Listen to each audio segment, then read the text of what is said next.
Kinsa ba diri ang naanad nga mamalengke og magluto sa balay? Kamo ba mga higala kanang mga tawo nga mas ganahan pa magluto kaysa mukaon sa restaurant? Well, na ako i-share nga katawanan nga nahitabo sa amoa sa tong restaurant. Naa na mi didto, nag-enjoy sa mga lamig na pagkaon ug sa kadaghan sa akong gikuha nga pagkaon mura na akong dala og buffet sa among balay. Pero ang pinakakatawanan nga nahitabo kay ang pagbalik namo sa lamesa ni ana akong mama, naay kaldero nga gabukal. Tapos niingon nga naay sabaw.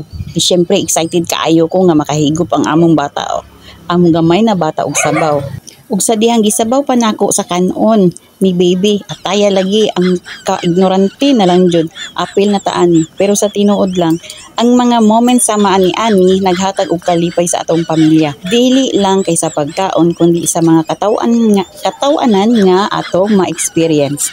So sa sunod, siguraduha jud na ang sabaw ug ayaw kalimti nga dili ni tubig.